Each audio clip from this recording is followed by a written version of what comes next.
So my name is Doug White. My co-Salish name is Qualossalton. My new channel name is Cleishan. I've been a lawyer for I don't know how long, 13 or 14 years, and from a member of the Snuneymuxw First Nation down in Vancouver Island, and I've been the chief negotiator of Lake Babine Nation for the last number of years. Yeah, sure. This is a very important question. The Indian Act is a piece of federal legislation that came about in the 19th century, in the late 1800s. 1876 is the exact year when the sort of the modern version of the Indian Act was born. And it hasn't changed too much from that time period. There has been a few changes here and there, but the basic structure of the Indian Act remains from that colonial period. And the basic law of the time, like the background, the Royal Proclamation of 1763, it's called, talks about how all of the land of what is now Canada effectively is reserved for as Aboriginal hunting grounds. And no Canadian can privately or individually just go and start taking up that land. There's no capacity for a private citizen to engage in that landscape. The only what's required prior to settlement is for the Crown to enter into a proper relationship. Because the land is sovereign, Indigenous sovereign land, the only other entity that can deal with that kind of a landscape is another sovereign. So goes the theory, the legal theory that informed the way that the Crown was acting back then. And what took root later on in Confederation in Canada was an approach of more of an administrative relationship with the First Nations of this country, where Canada, under the first Constitution of 1867, they, under Section 9124, they have the exclusive legislative jurisdiction over Indians and lands reserved for Indians. So that's as compared to the provinces. So it was like, under Section 91, we've got all the federal powers, and under Section 92 of the Constitution, all of the provincial powers. 9124 is about Indians and lands reserved for Indians. So kind of a strange thing, but so what they did with that power was they put forward the Indian Act later on. This is I've got a copy of the one from 1886, an act respecting Indians and Indians Advancement Act. And this is, the law is all about effectively taking and asserting legal control over the lives of our people and displacing and erasing Indigenous orders, governance, leadership selection processes, and displacing the authority of Indigenous peoples and the way that they exercise that authority, and instead putting in its place a system of government and governance, the chief and council system, displacing our, it was part of the colonial project of displacing our lands and creating Indian reserves and legally controlling Indian reserves. And, the Indian reserves don't belong to us. They technically belong to the Crown, and they're held for our benefit. That's why, if you own a piece of Indian reserve land on the reserve, and if you have a tree on that land, that tree doesn't belong to you. You can't go and cut it down and go and sell it. That tree technically belongs to the Crown.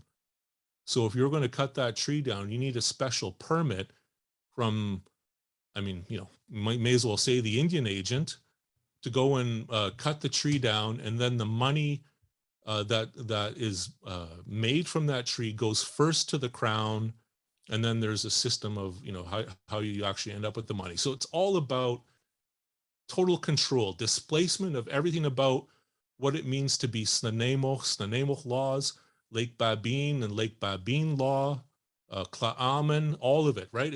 For every single Indigenous people that had their own system of law and authority, the Indian Act's central purpose was to wipe all of that away and to put in place a different form of government and control and authority that's all derived from one piece of federal legislation. This Indian Act in 1886, this is where they outlawed the potlatch. So it was also used to control and erase our culture.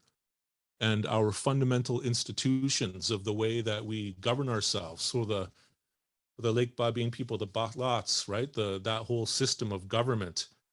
This particular law made it a statutory offense to participate in or to host that kind of an event. And then in 1927, they made amendments.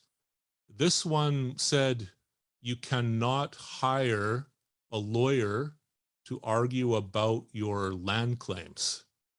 They made it a statutory offense for our people to try to make use of the legal process in Canada.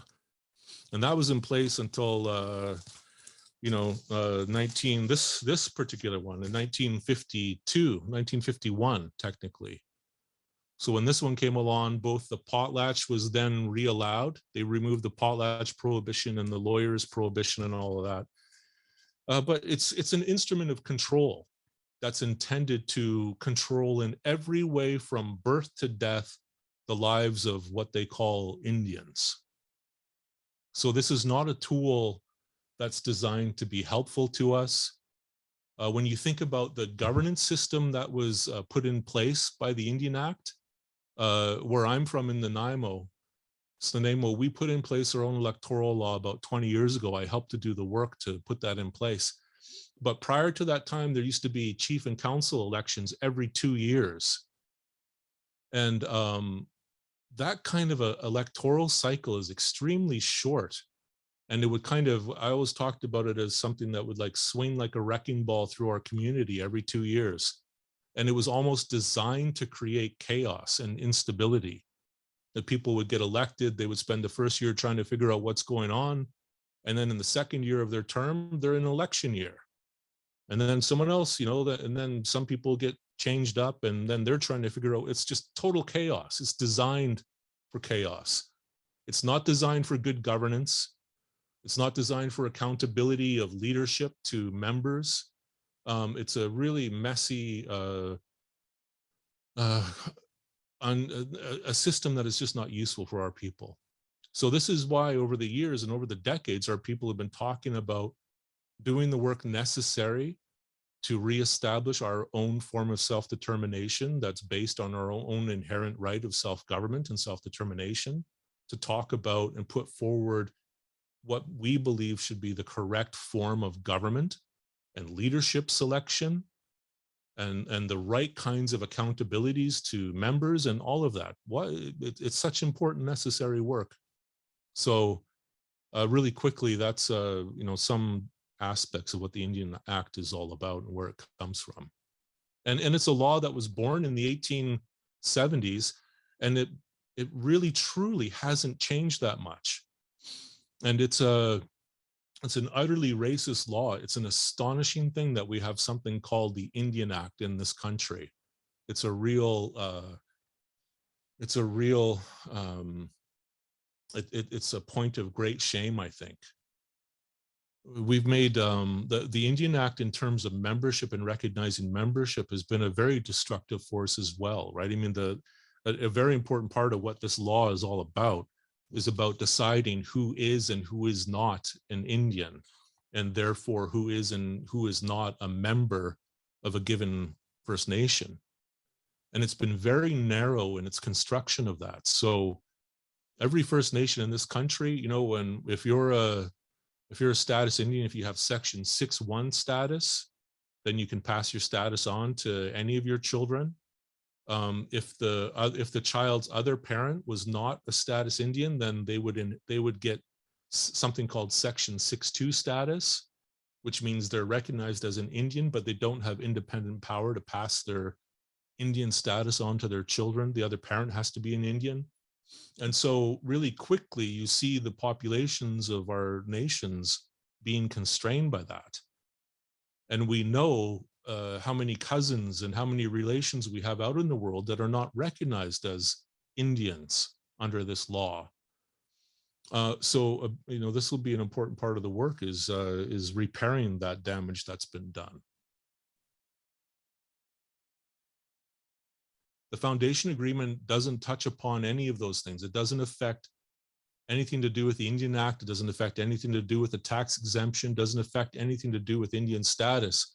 What it says is, we are going to sit down and we are going to attempt to and seek to negotiate around self-determination for the Lake Babine Nation and the recognition of Aboriginal title, amongst other kinds of negotiations. But those are major discussions that have to happen by the Lake Babine people. Like essentially what we've done through this work is set the table and set the stage to say to the Lake Babine people, this is the conversation that we want to have, that we want to facilitate. And through multiple years of work and discussions, they will be crafting for themselves their own approach to governance. And they will, through that this is probably the most important kind of a conversation you could ever have, because you're asking the most fundamental questions about yourself, about your family, about your people. Who are we? Where do we come from? How do we recognize each other? How do we know that we're part of the Lake Babine world and or not? How do we treat people that marry into our community? And what if they bring children with them? Or what if there's a marriage breakdown? Or, all of these things. What if you move away to Vancouver? Does that mean you're not Lake Babine anymore? Of course not. But so, you have that conversation, that discussion that's rooted in your own indigenous legal order and tradition. You got to be able to sit down and talk about those things and figure out what your laws are about those important matters of governance, about membership in the Lake Babine people.